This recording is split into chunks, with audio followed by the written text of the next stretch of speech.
पूरा देश आज रक्षाबंधन का त्योहार मना रहा है।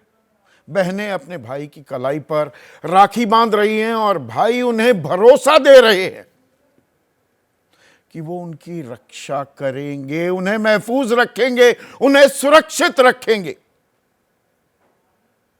लेकिन आज सीधा सवाल में मैं कुछ कड़वी बातें कहने वाला हूं। बुरी भी लग सकती हैं आपको और मुझे भी कहते हुए बुरी लगेंगी, लेकिन कई बार बुरी बात भी, कड़वी बात भी कहनी जरूरी हो जाती है। हम जो ये रक्षाबंधन मना रहे हैं, त्योहार है, बस जी त्योहार है, आता है। एक रस्म अदायगी तो नहीं कर रहे हम, एक नौटंकी, ये भाई बहन के अद्भुत रिश्ते का एक भद्दा मजाक तो नहीं बना रहे। और यह कहने पर मैं क्यों मजबूर हो रहा हूं। 10 दिन होने को आए,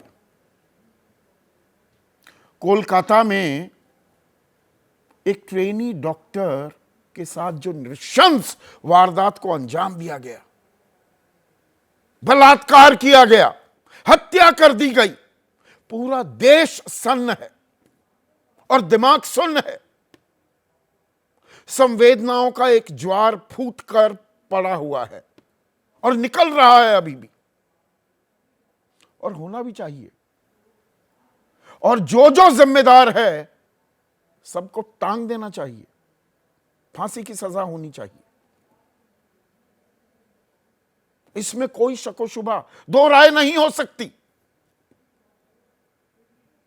लेकिन क्या रेप भी राजनीतिक औजार बन गया है? यह बात भी कहनी जरूरी हो जाती है। जिस तरह से राजनीति हावी हो रही है पश्चिम बंगाल मामले में, जिसकी जिम्मेदारी है वो तय होनी चाहिए। लेकिन राजनीतिक नफा नुकसान आका जाए, इससे ज्यादा शर्मिंदगी की बात क्या हो सकती है? एक बिटिया के साथ जो हुआ, जो उसकी जान भी चली गई, वो दरिंदगी, वो हैवानियत, उसे रोकना होगा ना। ममता बनर्जी का इस्तीफा मांगा जा रहा है, ठीक बात है, इस्तीफा मांगा जाना चाहिए। तो इस्तीफा तो ब्रजभूषण शरण सिंह का भी मांगा जाना चाहिए था। उसके बेटे को टिकट नहीं मिलनी चाहिए थी।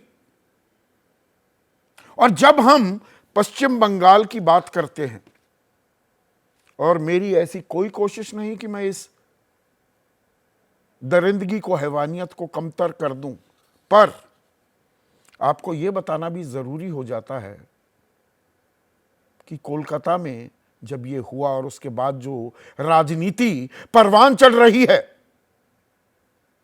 तो 12 अगस्त को देहरादून में, उत्तराखंड में, बस में एक अनाथ बच्ची से गैंगरेप भी किया गया। 12 ही अगस्त मुजफ्फरपुर बिहार में बंदूक की नोक पर 14 साल की मासूम को घर से उठाया गया, गैंगरेप किया गया और फिर मार डाला गया। 12 अगस्त को ही जोधपुर में, राजस्थान में, 11 साल की बच्ची से पड़ोसी ने बार बार बलात्कार किया। 13 अगस्त, ये 9 अगस्त के बाद के वाकये आपके सामने पेश कर रहा हूं। 11 साल की बच्ची से मकान मालिक के बेटे ने रेप किया। 14 अगस्त कलबुर्गी, कर्नाटक में 11 साल की स्कूल की बच्ची से टीचर ने रेप की कोशिश की। 15 अगस्त सिरोही, राजस्थान, 63 साल की विधवा से गैंग रेप के बाद लूट। बच्ची को भी नहीं छोड़ रहे, 63 साल की एक बुजुर्ग महिला, उसके साथ भी दुष्कर्म करने से पीछे नहीं हट रहे। ये दरिंदे, ये जानवर जो हमारे समाज में बैठे हुए हैं। 16 अगस्त को Jamshedpur, Jharkhand, school van driver ने नर्सरी की बच्ची से रेप किया, नर्सरी की बच्ची। 18 अगस्त 2024, मुरादाबाद, यूपी, एक प्राइवेट अस्पताल के डॉक्टर ने नर्स का रेप किया। यहां क्यों नहीं हल्ला हो रहा? रेप को रेप की तरह क्यों नहीं देख रहे हैं हम? और जिम्मेदारी तय करने को तैयार क्यों नहीं होते हैं हम? वहां पर सवाल क्यों नहीं उठाते हैं हम? सोशल मीडिया पर, एक्स पर नैरेटिव गढ़े जाते हैं। अरे कठुआ पर हल्ला काटने वाले पश्चिम बंगाल पर क्यों नहीं बोल रहे?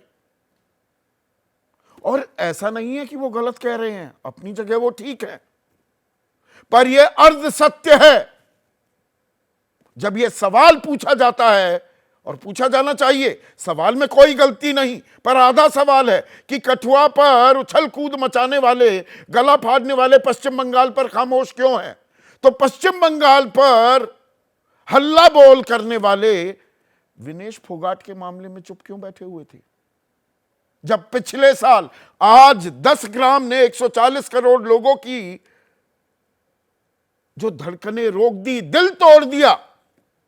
विनेश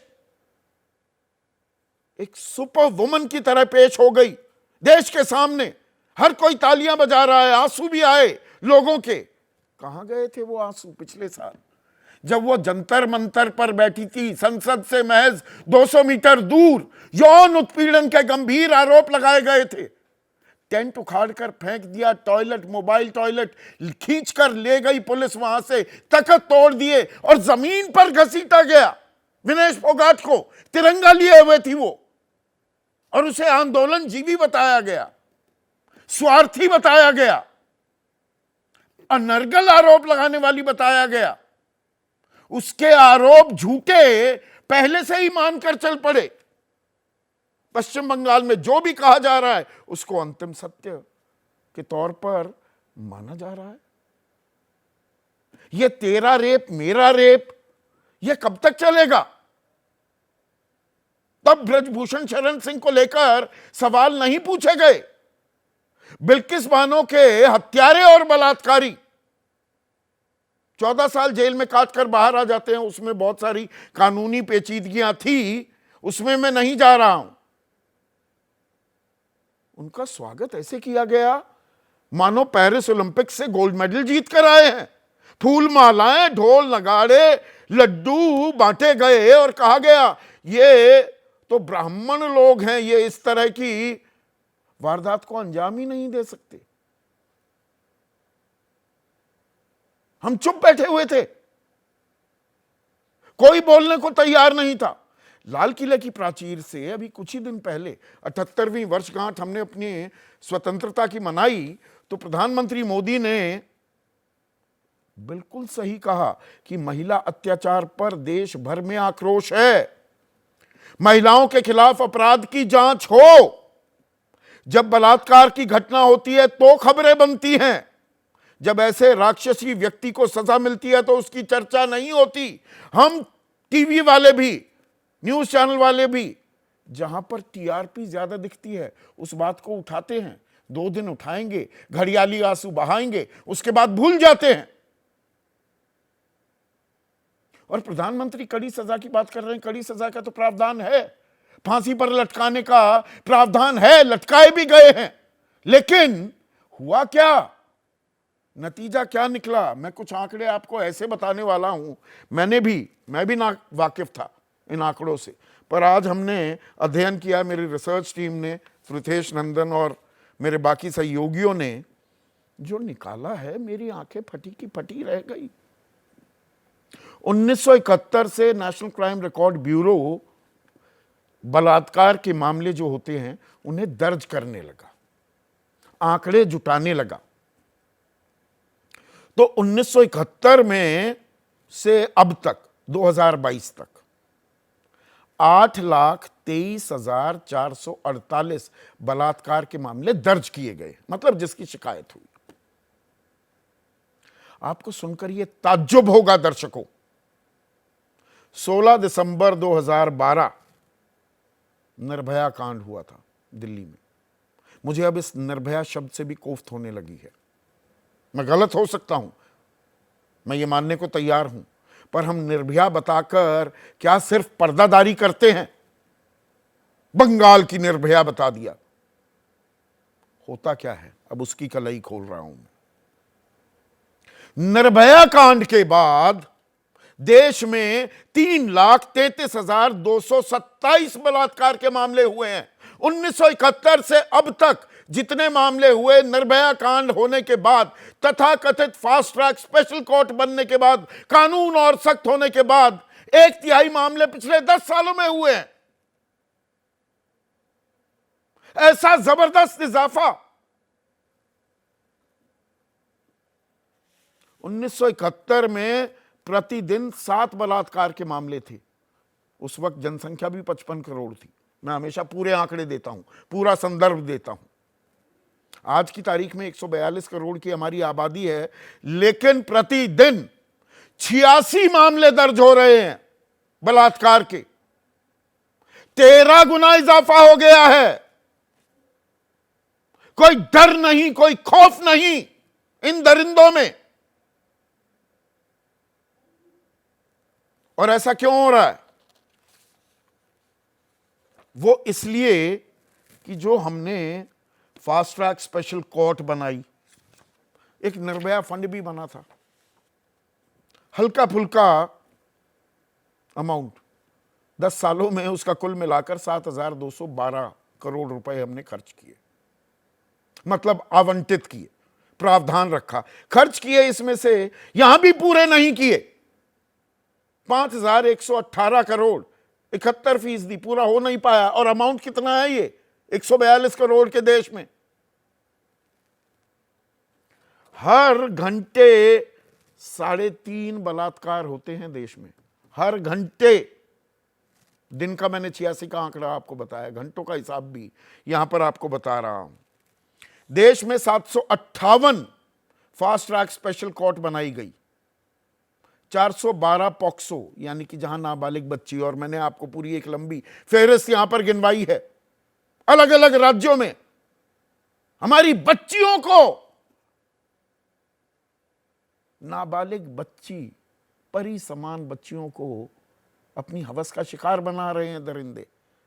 और 412 ऐसी कोर्ट हैं इन मामलों का संज्ञान लेने के लिए और इन पर सजा देने के लिए।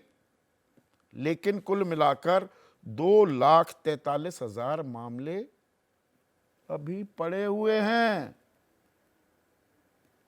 और 28 मामले कुल मिलाकर एक साल में उन पर कार्रवाई हुई है, यानी कि आरोप तय हुए, सजा सुनाई गई। उत्तर प्रदेश में 85,524 मामले लंबित हैं, बिहार में 18,405, उड़ीसा में 10,415, मध्य प्रदेश में 9,681, पश्चिम बंगाल में 3,302। तो हम कर क्या रहे हैं? और ऐसे अपनी बहनों को, अपनी बेटियों को हम सुरक्षा कवच देंगे? आज रक्षाबंधन के दिन हम सभी को अपने गिरेबान में झांकने की जरूरत है। ऐसे में आज का सीधा सवाल अब आपके स्क्रीन पर, और सवाल भी ऐसा आपको कचोटेगा और कचोटना चाहिए। बेटियों को बचाएंगे, रक्षाबंधन पर नेता कसम खाएंगे? खाएंगे क्या ये कसम? आज बहुत सारी तस्वीरें आपने देखी होगी, नेता अपनी बहनों से राखी बंधवा रहे हैं और फिर रेप को ही राजनीतिक औजार भी बनाते हैं। और देश की बहनों, हम शर्मिंदा हैं, तेरे कातिल अभी जिंदा हैं, और जिंदा हैं ये, और ये जिंदा रहेंगे जब तक हम सब एक साथ नहीं आएंगे।